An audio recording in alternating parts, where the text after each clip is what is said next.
हिंदूंना चोपण्यात तुम्हाला आनंद मिळतोय, मात्र अमराठी माणसांवरचा अन्याय भाजप खपवून घेणार नाही. मंत्री आशिष शेलार यांचा मनसेला इशारा.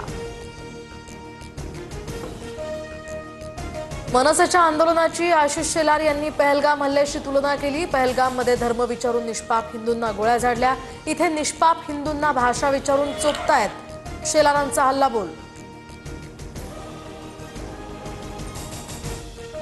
आमची भावकी एकत्र झाली आहे, आमच्या नादाला लागू नका. मनसे नेते अविनाश जाधवांचा भाजपवर निशाणा.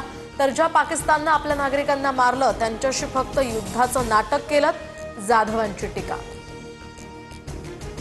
भाषेच्या नावाखाली होणारी मारहाण आम्ही सहन करणार नाही. मनसे पक्षाची मान्यता रद्द करा. भारतीय हिंदू सेनेचं निवडणूक आयोगाला पत्र.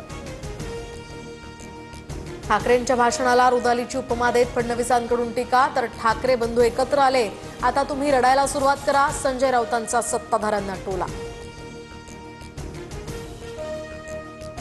ठाकरे बंधूंच्या एकत्र मेळाव्याला अनुपस्थित असलेले मिलिंद नार्वेकर हे पंढरपुरात दर्शनाला. सर्व पक्षांच्या संपर्कात असलेले नार्वेकर मोक्याच्या क्षणीच गायब कसे, राजकीय वर्तुळात चर्चा. आषाढी वारी निमित्तानं अवघी पंढरी दुमदुमली. पदस्पर्श दर्शनासाठी भाविकांची मोठी गर्दी. विठ्ठल मंदिरालाही आकर्षक सजावट. तर चंद्रभागा तीरी वैष्णवांची मांदियाळी. पंढरपूरप्रमाणे आता शिर्डीमध्ये सुद्धा आषाढी एकादशीचा मोठा उत्साह. मोठ्या संख्येनं साईभक्त दर्शनासाठी शिर्डीत दाखल.